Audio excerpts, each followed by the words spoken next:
আসসালামু আলাইকুম। নতুন একটা ভিডিওতে সবাইকে স্বাগতম। তো আপনারা যারা ইউরোপে আসার স্বপ্ন দেখছেন বা ইউরোপে আসছেন বা ইউরোপের অন্য অন্য কান্ট্রি থেকে বৈধভাবে আসুন বা অবৈধভাবে আসুন, সবার জন্য একটা সুখবর হচ্ছে এখন থেকে স্পেন প্রতি বছরে অন্তত 3 লক্ষ মানুষকে বৈধতা দিবে।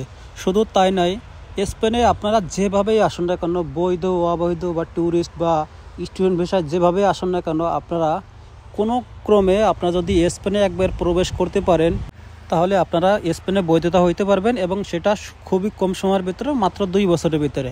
যেটা আগে 3 বছর সময় লাগতো স্পেনে বৈধ হতে, সেটা এখন 2 বছর সময় লাগবে আপনার লিগ্যাল হয়তো, অর্থাৎ রেসিডেন্ট কার্ড পাইতে। তো আপনারা জানেন যে সম্প্রতি সময় পর্তুগালে একটা সুযোগ ছিল যে পর্তুগালে যাওয়ার পরে আপনি 6টা বা 12টা ট্যাক্স দেওয়ার পরে সেখানে আপনি বৈধতা বা টিআরসি কার্ড পেতেন।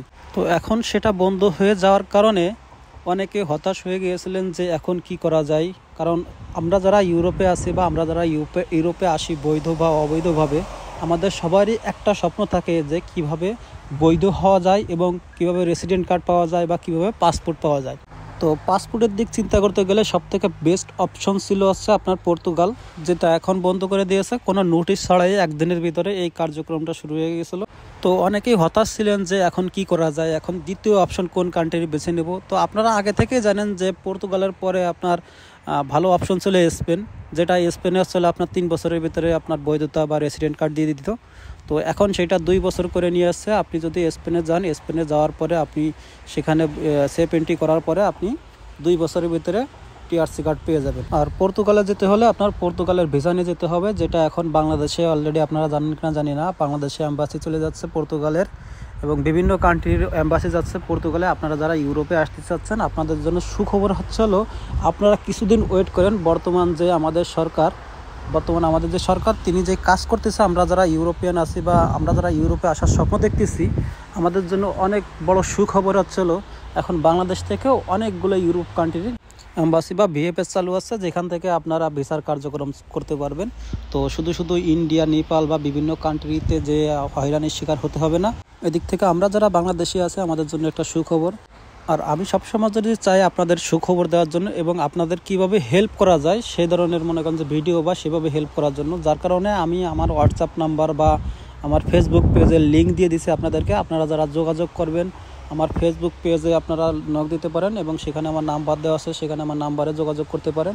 আপনাদের যার যে প্রশ্ন আপনারা আমাকে প্রশ্ন করতে পারেন, আমি ইনশাল্লাহ আপনাদের ফ্রি হয়ে সবার প্রশ্নের অ্যান্সার দিয়ে দেবো। এবং যার যে প্রশ্ন আপনারা কমেন্টস করতে পারেন, আপনাদের কমেন্টস দেখে আমি সবার কমেন্টসের অ্যান্সার দেওয়ার চেষ্টা করি।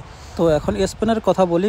স্পেনে হচ্ছে আপনার প্রথমত আপনি বৈধ হবেন কীভাবে। স্পেনে যাওয়ার পরে আপনার যে প্রসেসিং সেটা হচ্ছে আপনার একটা বাড়ি ভাড়া করতে হবে, যেটা হচ্ছে আড়াইগো প্রসেসিং বলে। তো আড়াইগো প্রসেসিং কি, এটা আমি একটা ভিডিও করে দেবো বিস্তারিতভাবে, এটা দেখলে আপনারা বুঝতে পারবেন যে এটার প্রসেসিং কি। তো ব্যাপারটা আমি একটু সহজেই ক্লিয়ার করে বলি। আপনি স্পেনে আসার পরে আপনি একটা বাসার কন্ট্যাক্ট নেবেন, যেটা 48 ঘন্টার ভিতরে আপনি একটা বাসার কন্ট্যাক্ট নেবেন, এবং এটা নেওয়ার পরে আপনি একটা জব ম্যানেজ করবেন। জব ম্যানেজ করার পরে আপনি স্পেনে বসবাস করবেন। স্পেনে আপনি 2 বছর বসবাস করার পরে আপনি রেসিডেন্ট কার্ড পাবেন, যেটা আপনার আগে 3 বছর সময় লাগতো, সেটা এখন 1 বছর কমায় এখন আপনার 2 বছর করে নিয়ে আসছে। এটা এখন আসলে আপনি 2 বছরের ভিতরে আপনি রেসিডেন্ট কার্ড পাবেন। যদি এই দেশটিতে আপনি কোনো ক্রাইম না করেন বা এই দেশের যে ট্যাক্সগুলো আপনি ঠিক মতন পে করেন, তাহলে আপনার কোনো কার্ড পেতেও অসুবিধা হবে না। তো এটা বেসিক্যালি আড়াইগো প্রসেস বলে, যেটা আগে 3 বছর সময় লাগতো, এটা এখন আপনার 2 বছরের ভিতরে হয়ে যায়। আর একটা জিনিস হচ্ছিলো, আপনারা যারা স্পেনের ভিসা নিয়ে যেতেন, যে জবের ভিসা নিয়ে যেতেন, তাদের আপনার 1 বছর সময় বাড়ানো হবে ভিসার মেয়াদ। আপনারা যখন ভিসাটা পাবেন এই ভিসার মেয়াদ 1 বছর বাড়ানো হবে। আর দ্বিতীয়ত হচ্ছিলো আপনারা যারা স্টুডেন্ট ভিসায় যাবেন তাদের জন্য একটা সুখবর হচ্ছিলো আপনারা চাইলে 30 ঘন্টা কাজ করতে পারবেন।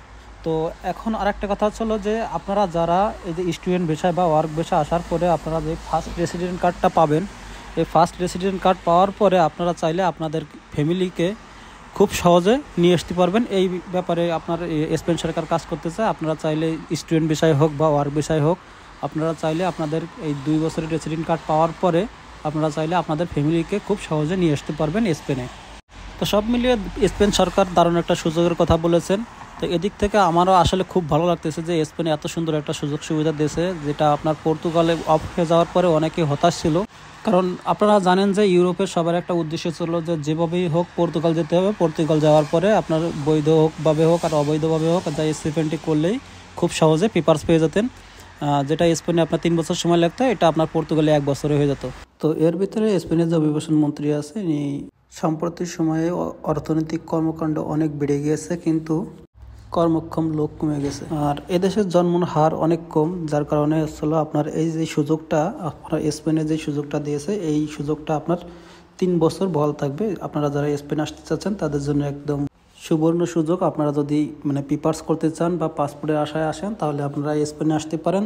তবে অবশ্যই আপনার ব্যাকআপ থাকতে হবে, আপনার সেই সাপোর্ট থাকতে হবে। কারণ আপনি ইউরোপের যে কোনো কান্ট্রিতে যান না কেন, আপনার যদি পরিচিত লোক না থাকে তাহলে আপনার অনেক ভোগান্তি পোহাইতে হবে।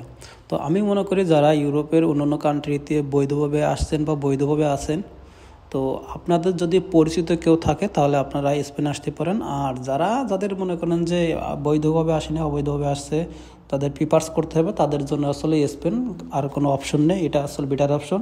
আর যারা ইউরোপের অন্যান্য কান্ট্রিতে বৈধভাবে আসছেন বা ভিসা নিয়ে আসছেন, তাদেরকে আমি বলবো আপনারা যে কান্ট্রিতে থাকেন না কেন সেই কান্ট্রিতে কাজ করেন। কাজ করার পরে মিনিমাম 1 বছর কাজ করবেন, তাহলে আপনার নিজের একটা ব্যক্তিগত অভিজ্ঞতা হবে। তো স্পেন সরকার যে নতুন যে আইন পাশ করেছে, আমি ব্যক্তিগতভাবে খুব খুশি হয়েছি যে এত সুন্দর একটা সুযোগ সুবিধা দেওয়ার জন্য। কারণ পর্তুগালে অফ হয়ে যাওয়ার পরে অনেকেই হতাশ ছিল। তো স্পেন যারা যেতে চাচ্ছেন তাদের জন্য আমি বলি যে এখন খুব বেটার অপশন। আপনারা যদি পেপারসের জন্য যান এবং কাজের জন্য আপনি স্পেনে যদি ভালো কাজ পান, যদি পরিচিত লোক থাকে, তাহলে আপনি ভালো টাকা কামাই করতে পারবেন। তা না হলে আপনার কাজের জন্য অনেক কষ্ট পোহাইতে হবে, কারণ বিভিন্ন কান্ট্রি থেকে স্পেনে যাচ্ছে। তো আপনাদের কারো কোনো প্রশ্ন থাকলে আমাকে কমেন্টস করতে পারেন, আমি ফিরিয়ে সবার কমেন্টসের অ্যান্সার দেওয়ার চেষ্টা করি। সবাই ভালো থাকবেন, আমার জন্য দোয়া করবেন। আল্লাহ হাফেজ।